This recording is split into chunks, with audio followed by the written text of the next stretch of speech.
Hi, Adam Samuels. Welcome to 10 by 6. Hello, thank you for having me. No, I feel honoured to be here, thank you. It's our privilege.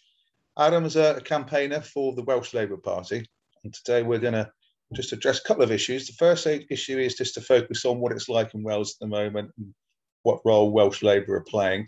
And then secondly, to make a direct comparison between Welsh Labour and Keir Starmer's Labour in England and just give us some, general observations. So if we kick off with the first part, Adam, what's the situation in Wales at the moment, and how active are Wales, because they are the government in Wales.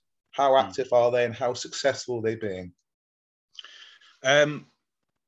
Under the current First Minister of Wales, Mark Drakeford, self-declared socialist, we've just had in the elections in May this year the most successful results since devolution in Wales. That is absolutely in no small part because of Mark Drakeford himself and his policies and the way he's handled the COVID situation. In terms of their success, very good at many things. You've kept most of, not all, but most of private industry out of the healthcare system. They're very good in terms of the environment. I think Wales are now second in the world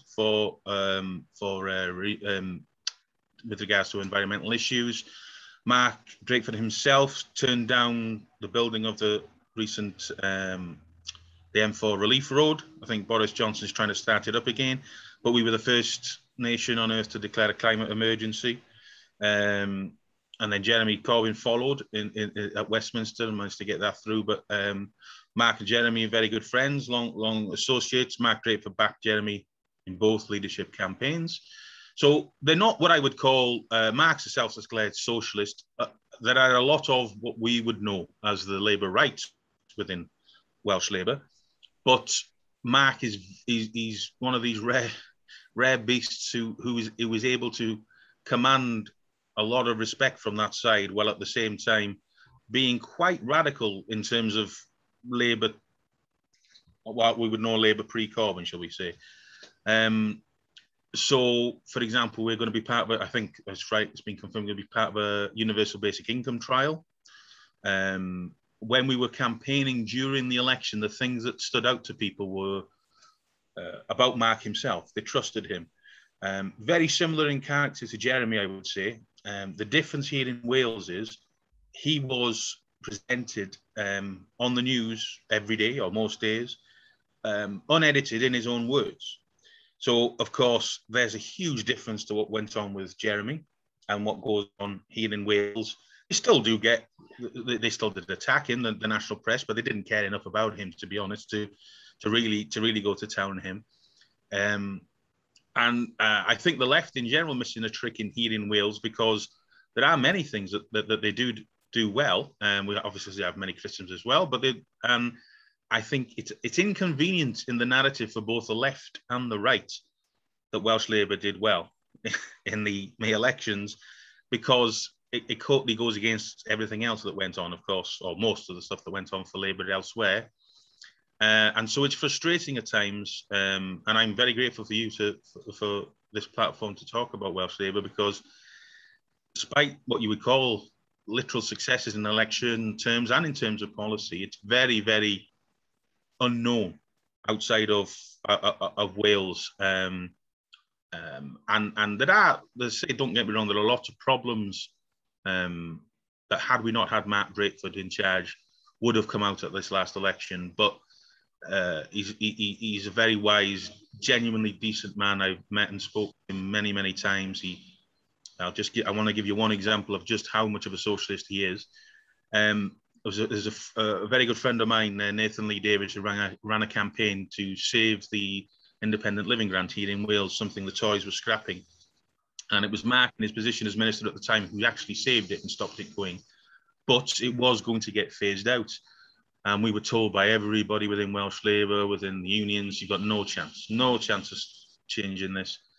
Nathan's an unbelievable comrade. One day, if possible, we can get him to talk to you, but he's phenomenal. He's got something called Friedreich's ataxia, which is basically he's terminally ill. for want of a better expression, average life expectancy 35. Nathan's now 42, 43. But he's thrown everything into this campaign, and he threw everything into it. And we went down and met Mark in Cardiff. This was before he was First Minister, and Julie Morgan before she was one of the health ministers. And they genuinely listened, and they agreed with us that it was wrong. And all the way through Mark's leadership campaign, he kept in contact with us, as indeed he does now with Nathan. Always asking what's going on, what's the latest. And he told us during his campaign that if he wins, he will do something about it. He won, and then very quickly, he sacked the minister who was blocking things going forward. He not only did he save the grant, he ring-fenced an extra, I won't say the figure, but a highly significant amount of money in these terms, just for those people, so no local authorities had an excuse that they couldn't access funds, and it wasn't enough to be able to provide for what essentially was, well, it was 1,500 of the most vulnerable. Unfortunately, we're down to less than 1,300 now. So, but that was something that wasn't what you would call an obvious vote winner, where you would go out and, that's something that's going to affect everybody. Yet he kept his word, and against the grain, he very much did that. And Julie Morgan, both of them, Julie Morgan, former wife of Rhodri Morgan, first minister here in Wales, and they kept their word. And still, both of them actively, always genuinely asking. The civil servants were absolutely superb in dealing with us. And it was just a whole breath of fresh air. I have to say, Jeremy Corbyn and John McDonnell were also excellent in terms of helping, in terms of their campaign. Ken Loach, many others, Wrexham Football Club, that Nathan was a season ticket holder of, Mark Thomas, the comedian and political activist. Lots of people contributed, but I wanted to give you one example of someone actually doing something that's not necessarily in their vote-winning interest to do, but kept his word and even increased it. It happened again with a friend of mine who unfortunately lost his wife at a very young age to a stroke, and the machines where there's, for want of better expression, stroke machines that can detect things and look into the blockages in the brain that we didn't have access to in Wales. So Mark made me aware of this, Mark, my friend, and when Mr. Mark Drakeford was up here, I spoke to him about it. Within a week, I'm correct in saying they wrote to Mark, my friend, and said they're going to do something about it. And now everybody in Wales has 24-hour access to those machines based in Bristol. This is what I mean about, you don't get to hear these things, of course, a lot of the time because they're not headline things, but it speaks to the genuine nature of the man, and the genuine nature of what he's always done his whole life. I was very proud to campaign for and vote for Mark.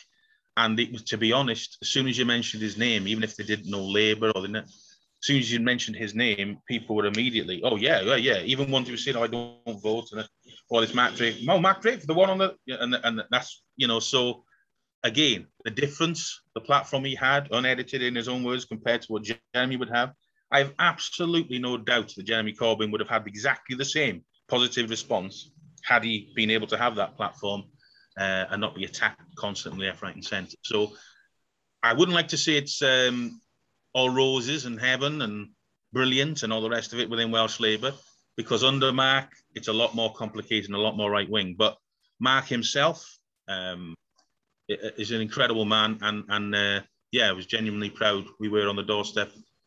It was easy in terms of talking about Mark and getting the votes in, and we also managed to get all of our the left-wing candidates. We managed to get them elected to go onto the regional lists, and our Welsh Labour grassroots member she's now an MS in the Assembly, because we did so well overall that we managed to get in on a regional seat in North Wales as well. So we took back all the areas apart from one, the Vale of Clwyd, where they lost in the general election.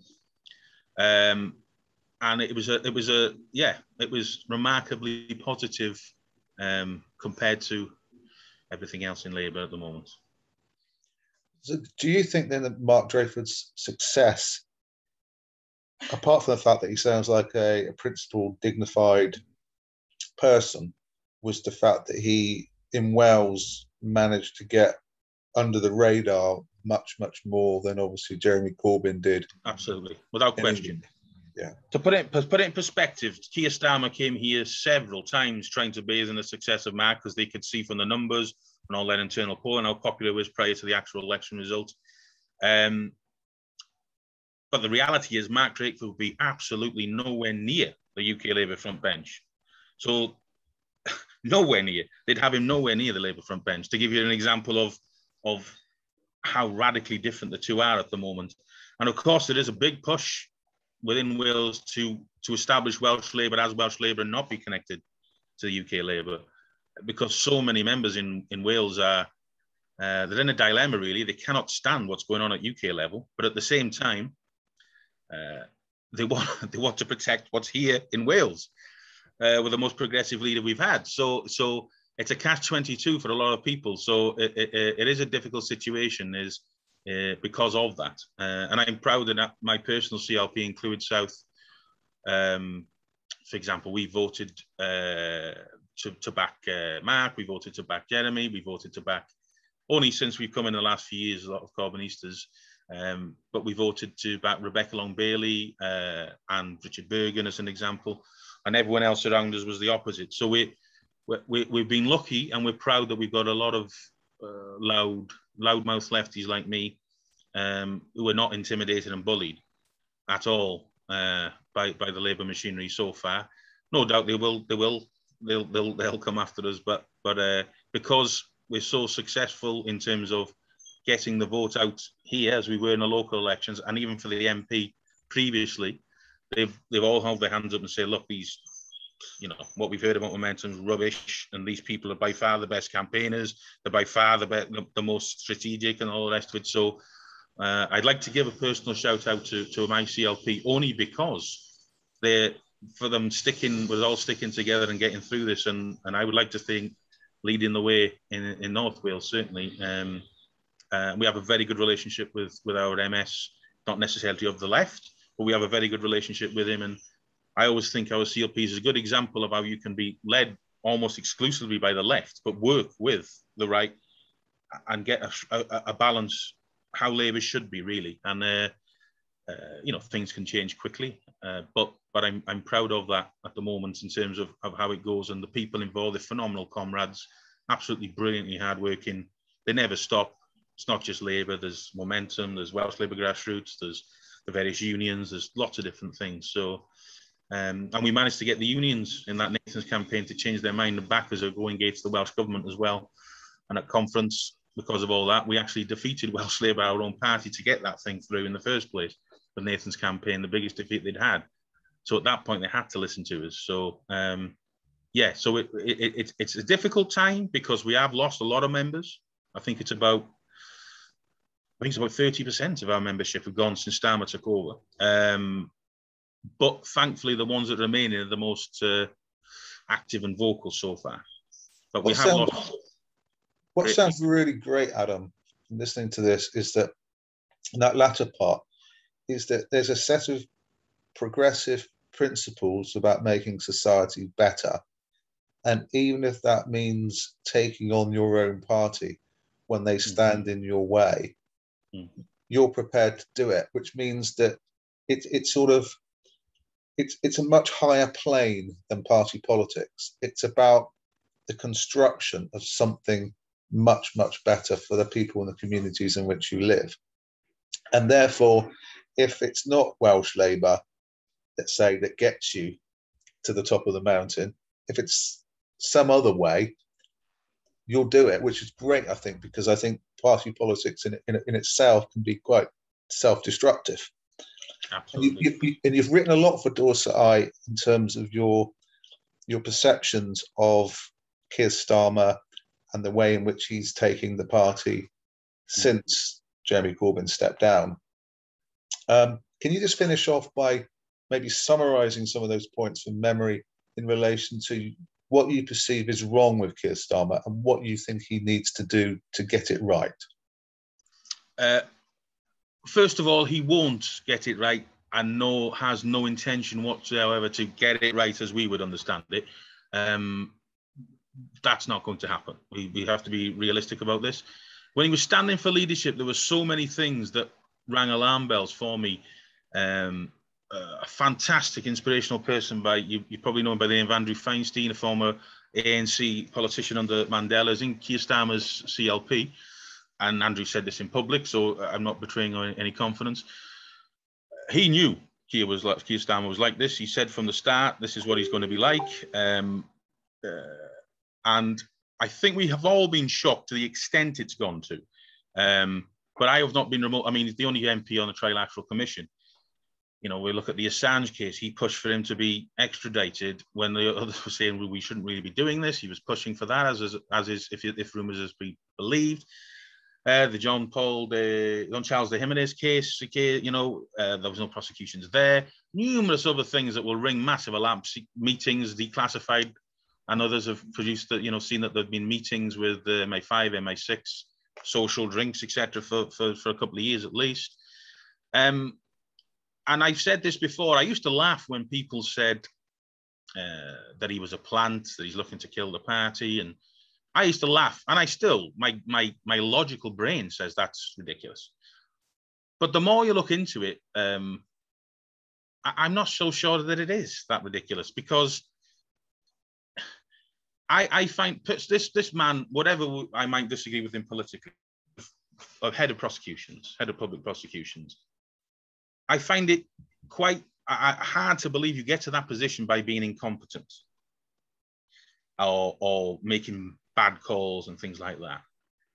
It's possible, of course, but I find it difficult to believe. And again, especially as, you know, with him being a solicitor and pro bono work he did early on in his career, shall we say, as well. And so to, after the elections, basically more or less make the statement that the reason we got hammered in these local elections is because of the people who won in Wales, in Salford, in various states, some in Dorset. I think some of the councils and what have you went more progressive, I believe, in Manchester. You know, in the pockets, obviously Preston and elsewhere, where they were standing on very obvious socialist, social democratic platforms, they won. And then to come out and say, well, the reason, you know, we did so badly is because of the people who won, is just, I mean, it defies just logic, just for a second to take a step back, to keep making so many bad calls. I mean, just objectively now, forget almost the politics of it for a second, just to be making so many bad calls all the time, consistently. I genuinely find it hard to believe this is not a conscious effort in terms of sabotage. I'm prepared to accept that Keir is the unknowing pawning that game from the likes of Mandelson and the like. But just objectively speaking, it's absolutely unfathomable to me, at least, that you could be this incompetent, to be this bad, objectively this bad. And for things to change dramatically negatively so quickly when you've been given a free ride by the media, the commentariat, the PLP, all these things. I mean, he's basically openly admitted that he's broken the HRC. We've heard about the internal bullying and racism, suspending more Jewish members apparently than anyone else. I mean, Islamophobia issues. I mean, it goes on and on and on and on and on. And again, alienating. I can't see an end game, even for the Labour right, where this is, we are going to gain power from this position. It just, objectively, it doesn't make any sense. So I may be wrong, and Jason. They may be that incompetent, and they may be that bad, but I just find it hard to believe unless it's been doing as a conscious act of sabotage. Playing devil's advocate, though, do you think that he came in at a point when obviously COVID had become a massive issue, and the narrative was almost like warlike? You know, the country needs to pull together, just like, you know, obviously the First and Second World Wars, and the idea that if you speak out against your government, you're almost this sort of sabotaging, you're mutineers, and that therefore Starmer we know that he also signed this letter, didn't he, when he became leader, in which he agreed not to attack Boris Johnson on a range of issues relating to COVID. Mm-hmm. So do you think there's a possibility? Don't get me wrong, I'm not trying to defend him. I'm just trying to play devil's advocate. I understand that. Do you think their strategy, though, is to wait for COVID to calm down, wait for us to sort of come out, if you like, of COVID, and just let all of the things that Boris Johnson gets wrong, and all the lies that he tells, and all the corruption that takes place within the Conservative Party, it'll be a playing field then in which he can take advantage and expose it much, much closer to a general election. Because you possibly, if he goes too early, he could be, as I said, he could be criticised for undermining the government during a national epidemic. And also he could be bringing up things now that the electorate are completely forgotten in 2 or 3 years' time. So it may be the strategy is to wait, and then go. I think potentially there was some idea behind that. That's the case. How I don't think necessarily that's the case is, what did he say? No ifs, no buts, no maybes. I want these schools open against the wishes of everybody, scientists, medical community, the unions, the public service workers themselves. He was making and demanding things of Johnson in some situations that he wasn't doing and saying and asking for, that we would consider far from being Labour. I mean, he's managed to move, in his own words, in that he didn't want to raise corporation tax at this time and the rest of it, move Labour to the right of the Tories economically. And then if I look at things like the so-called torture and rape bills, various other things, and the way they voted in Parliament or didn't vote in Parliament, then that already tells the so-called renters policy of backing landlords, making interest of these people in these dire times. The little bits of information that have come out are extraordinarily Labour right-wing. To the right of the Tories in several cases. I take your point in what you're saying, but my point all along was everybody knows that Boris Johnson, everybody within politics, whether they voted for him or not, in MPs and stuff, knows that Boris Johnson is dangerously incompetent as an individual. Right at the start, I knew the Tories had to be in charge. They'd won the election. I was begging on my social media, not that they would listen, obviously, but that even put someone like Jeremy Hunt, who I despise, but put him in charge instead of Johnson, because at least he's got insight to what's going on, and he can't possibly be any less competent than Boris Johnson.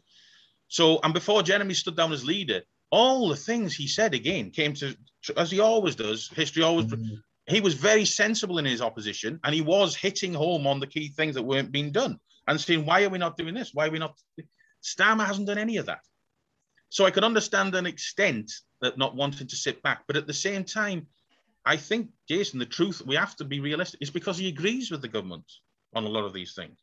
That ideological, I don't think he's actually that ideological, but let's call it the people that are behind and he's whispering in his ear that he's listening to.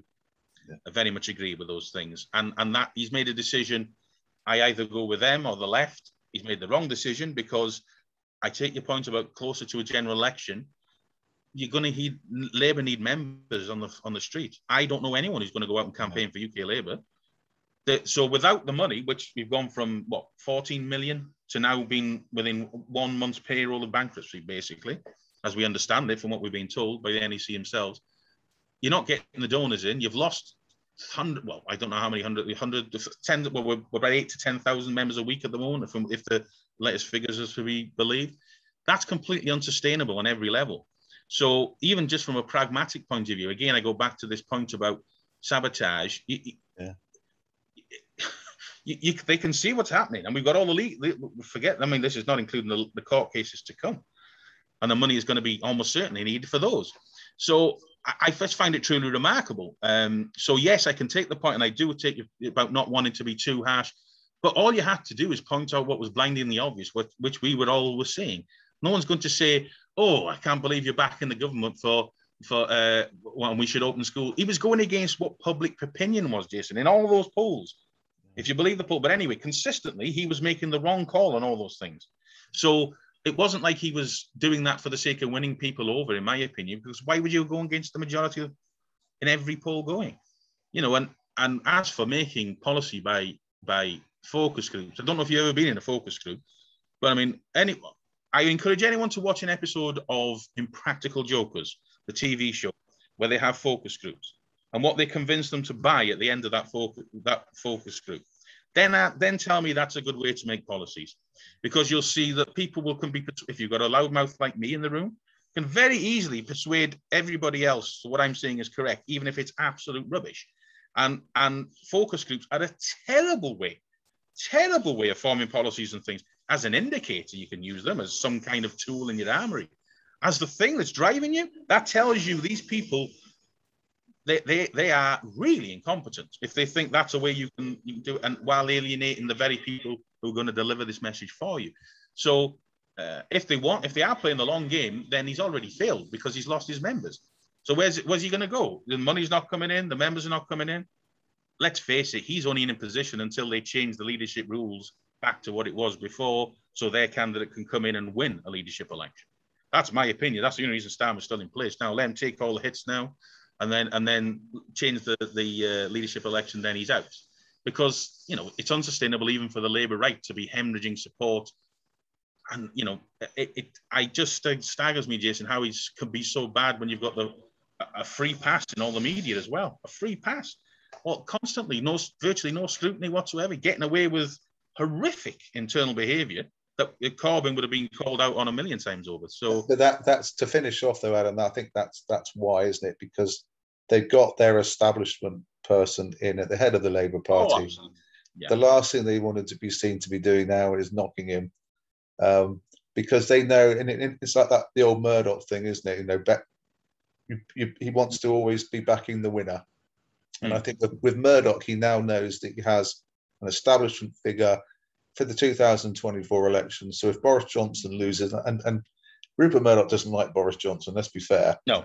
So he'd be quite happy for Keir Starmer, as long as Keir Starmer isn't Jeremy Corbyn, as long as Keir Starmer is corporate media friendly. It's right up his street. Well, let's make no bones about it. In a literal sense, Keir Starmer is more establishment than Boris Johnson. Do I mean I prefer Boris Johnson? No, I don't mean that. What I'm saying is Keir Starmer is the absolute epitome of the establishment in every single way, shape or form.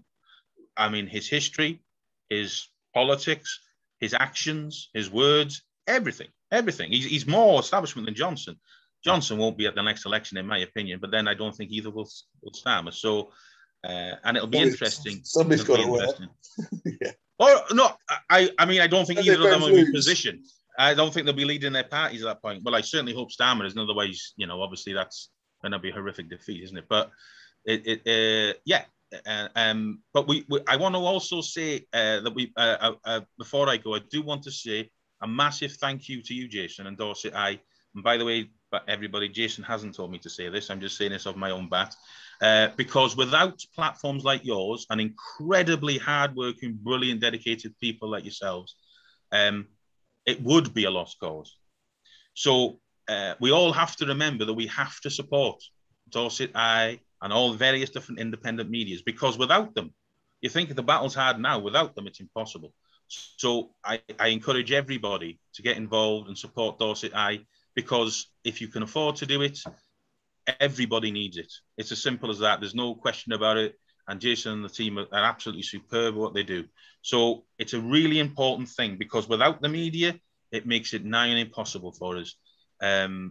And so I really want to just pay credit to you and thank you for everything you do, sincerely, because it's easy to forget all the crap you're putting up with just to get this out there. So please, everybody, if you're listening, don't forget the hard work that goes into presenting these things that you get riled up about, like me. And that's because of people like Jason. So it's vital for the movement, vital, more important than anything else, that we support this media, because without it, we're lost. So I do genuinely thank you. Thank you so much, Adam. And Debbie and I, obviously, you know, we're so thankful for those kind words, because we don't hear them often enough. Do you know what I mean? No, I bet you don't. Yeah, I bet it's 99% earache. Maybe I'm being generous. Maybe it's 99.9% earache and 0.1% praise. So, but you don't seek praise. I'm giving it you because I don't think people understand how much hard work goes into these things, and that you're pushing against the impossible odds, Facebook shutting down, closing the bandwidths, everything to make Jason and Dorset I's life a living hell in any way they can, constantly, all the time, every day. So it just shows how talented you all are to circumnavigate this and be able to get the content out and have the reach that you do. So please, people, don't underestimate the importance of Dorset I and others, because without them, we can be as passionate as we want. But if we're not communicating with people, it's as simple as that. Thank you so much. Thank you so much, Adam. We really appreciate those words. And thank you so much for coming on the show today. And we're going to have you back. Pleasure. We're going to have you back soon because, you know, your great analysis, we want to track it through chronologically, you know, as we lead up to elections, as we lead up to major changes that take place within, not obviously the UK generally, but also Wales specifically. Because, you know, just finishing off, the last thing I want to say is, a lot of people were saying on Facebook and on social media, they were saying, let's all move to Wales. Yeah, you know? They were, yeah. Yeah. And that's great. It's great that there is, at least there's somewhere in the UK, people can look for, you know, solidarity, for principles, for values that we can aspire to. So wonderful. Thank you so much, Adam, for all the hard work you do too. You've been amazing. Thank you too. You're very kind. Thank you. Speak really soon. Thank you. Take care.